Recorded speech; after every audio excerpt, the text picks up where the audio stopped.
Bonjour à tous, c'est Mylène Simone. Mon nouveau livre J'ai rencontré un connard que j'auto-publie va sortir le 7 mars 2018. À cette occasion, je vais vous lire un passage. À la base, ce roman était un recueil de nouvelles, mais il a été remanié et je m'auto-publie le 7 mars. J'ai rencontré un connard. J'ai décidé de vous lire des passages. L'objet de son mépris. Il m'aborda dans le fumoir d'une discothèque. J'étais une habituée des fumoirs, je fumais seulement en soirée, juste pour y aller. C'était l'endroit idéal pour parler parce qu'on n'entendait pas la musique. C'était étouffant, malodorant, ça m'irritait les voies respiratoires et j'adorais ça. J'avais rencontré tellement de personnes dans des fumoirs. « Je suis neurochirurgien », se vanta-t-il. « Je ne parle pas aux chirurgiens, ce sont des connards. » Il sourit quand je lui balançais cette phrase assassine. Pour lui, je devenais un défi. Je haïssais les chirurgiens, ils n'avaient pas le même rapport au corps, ils étaient trop proches de la mort, ils avaient un ego surdimensionné. J'avais déjà testé le chirurgien et je savais ce que ça valait. Je n'avais pas envie de m'y heurter à nouveau. Je suis neurochirurgien, pas chirurgien, c'est différent parce que la plupart du temps, j'opère avec des machines. Je n'étais pas vraiment convaincue, il m'offrit un verre. Je lui demandais s'il avait des passions. Il me surprit parce qu'il me dit qu'il écrivait des textes. Il resta flou quant à son style littéraire. Je devais arrêter de coller des étiquettes. Ce n'était pas parce que j'avais rencontré beaucoup de chirurgiens qui étaient des connards qu'il en était un. Je devais arrêter de faire des généralités. L'écriture me convainquit. J'étais curieuse. Je voulais voir ce qu'il écrivait. J'écrivais moi aussi. On aurait pu partager nos expériences et échanger sur notre génie créatif. Je rencontrais rarement des hommes qui écrivaient. Il m'embrassa, on quitta la discothèque, il me fit monter dans sa voiture, s'arrêta sur le chemin pour acheter du vin. Arrivé chez lui, il me fit visiter, fier comme un coq, son immense appartement avec 4 chambres. « Je suis propriétaire !» répéta-t-il plusieurs fois. Je me servis un verre de vin et allumai une cigarette. J'insistais pour lire ses textes, il me les montra. Dès les premiers mots, je lâchai mon verre. Il se brisa, le vin rouge s'éparpilla sur le carrelage beige. Je n'étais pas époustouflée par son génie créatif. J'étais choquée par sa misogynie. Ses écrits n'étaient en réalité qu'une sorte de guide sur la séduction, plein de fautes d'orthographe et sans style aucun. C'était difficile à lire tant le français était malmené. Il n'appelait pas les femmes des femmes, mais les désignait sous l'abréviation HB. Moi, ça me faisait juste penser au crayon à papier. Je demandais la signification de ce sigle. Il répondit « Hot Babies ». Je vous retranscris ici un passage de cette immondice que j'ai évidemment corrigée, embellie et traduite à l'aide des parenthèses. Je rentre dans le bar, je tombe sur un free set. Comprendre un groupe de 3 dans son langage. 2 HB et une Warpig. La bonne copine qui dispose de moins d'atouts. Imbaisable. Je me lance sur ma target, l'une des HB, une espagnole avec des seins énormes. Un AFC, Average Frustrated Chump, un novice dans les séductions. Arrive et balance un simple « Salut, ça va ?» à ma target. Je l'évince.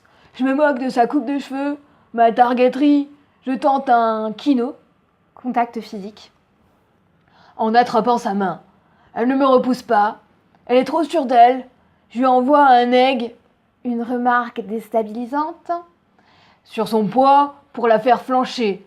Elle ne se fâche pas, j'ai le contrôle, je la sens vexée, je l'ai atteinte dans son fort intérieur. Je rentre chez moi et je la baise toute la nuit. Seuls 10% des filles coucheront le premier soir. Il faut savoir les amadouer pour les faire flancher. Et là, vous obtiendrez tout ce que vous voudrez. Son but premier, c'était baiser. Les femmes, il les considérait comme des objets, des produits de consommation qu'on jette après un rapport. J'arrivais même plus à le regarder tant il me répugnait. Il sortait de fausses statistiques pour étayer ses propos sans saveur. Ça ne rajoutait aucune valeur. Souvent, la première impression est la bonne.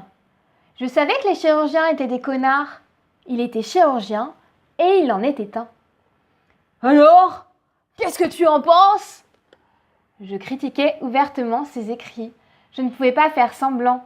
Il sortit 2 livres de sa bibliothèque, qui en comptait 5, dont 2 bandes dessinées, Le Mépris que je n'avais jamais lu, et Au bonheur des dames d'Émile Zola, un de mes livres favoris, qu'il n'avait pas compris. Il n'avait pas compris que celle qui triomphait d'Octave Mouret, c'était Denise. Par sa force de caractère et ses refus répétés, elle finissait par s'élever socialement en se servant de son affection. Elle le rendait fou. Il n'était pas convaincu. J'étais persuadée qu'il ne l'avait pas lu. « Pourquoi m'as-tu fait lire tes écrits ?»« Parce que tu es une fille intelligente et que tu écris aussi. »« Tu pensais vraiment que ça allait me faire rester ? Que j'allais être subjuguée par ta plume ? » ?»« Oui, elles ne partent jamais. Mon ex corrigeait mon guide. » Je ne pouvais pas rester.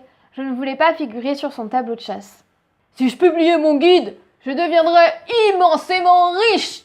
Tu ne te rends pas compte des clés que je donne. Mes conseils valent de l'or.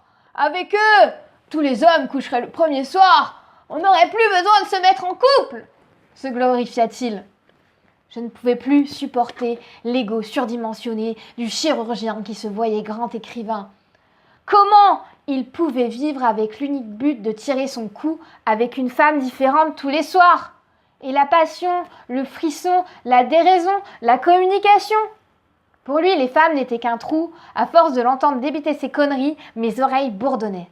Il était beau, neurochirurgien, avait les yeux bleus et des cheveux blonds, mais il était bête, repoussant et vantard. C'était un connard. Sa personnalité me donnait envie de vomir.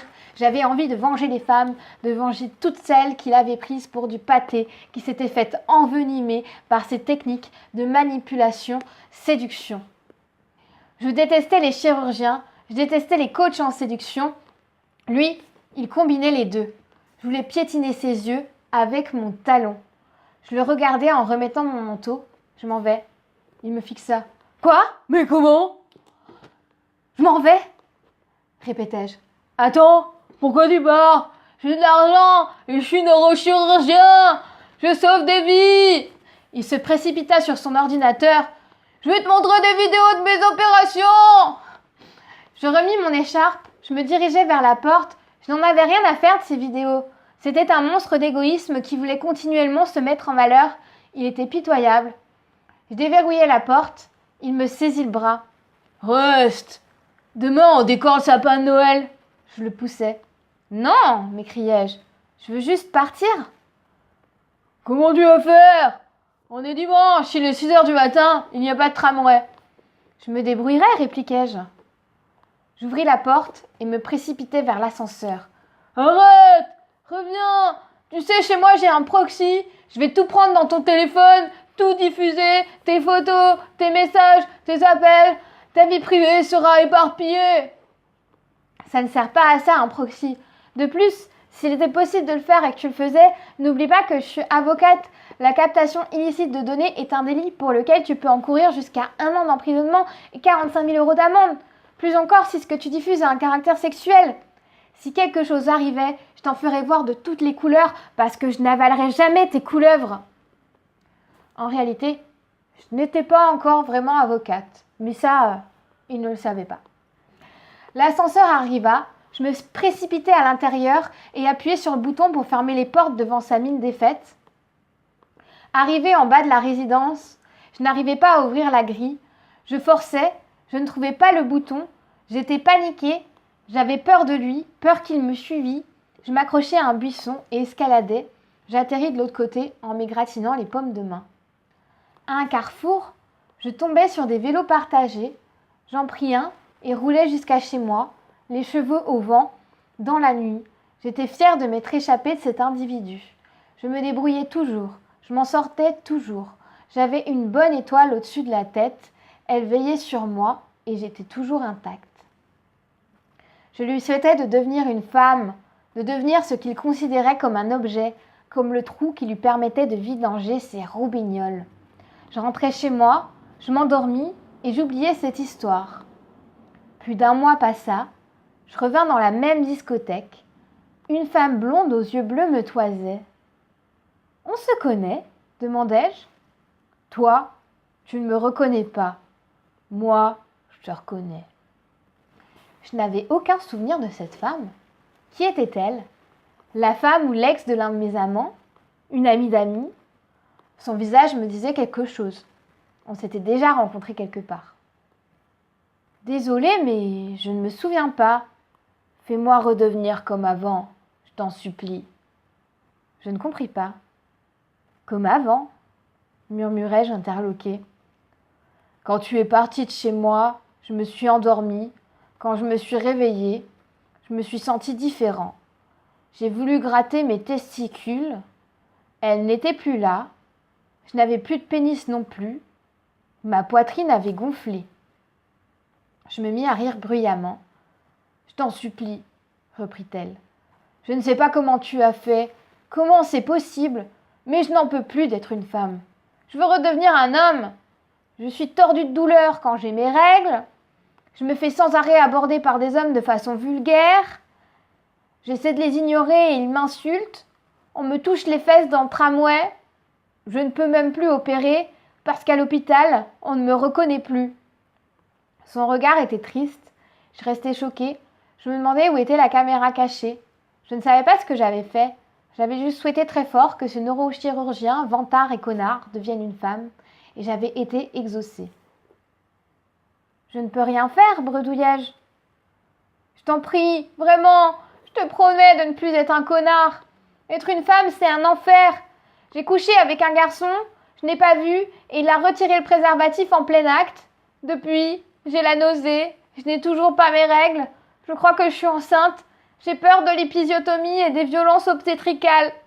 Je ne veux pas qu'on me charcute. Je ne veux pas faire une IVG par aspiration. Il faut que tu m'aides, sanglota-t-elle. Je suis belle, avocate et propriétaire, mentis-je en esquissant un sourire. Je le laissai sangloter et m'offrit un verre au bar. Je ne savais pas comment faire marche arrière et je n'en avais pas envie. Il avait ce qu'il méritait. Il avait méprisé les femmes. Désormais, il serait à jamais l'objet de son mépris. De quoi parle ce roman? J'ai rencontré un connard, 4 femmes qui sont assises dans un salon et qui vont se raconter des histoires sur l'année qu'elles ont passée ensemble et de leur relation avec les hommes. Chaque histoire, c'est une sorte de nouvelle, une histoire avec plusieurs petites histoires imbriquées, comme un récit à tiroir. Cette vidéo est terminée. N'oubliez pas que mon roman J'ai rencontré un connard est disponible le 7 mars 2018 sur Amazon et ailleurs.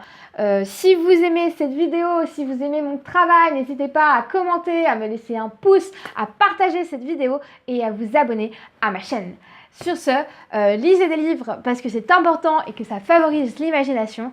Je vous souhaite une très bonne journée et à bientôt!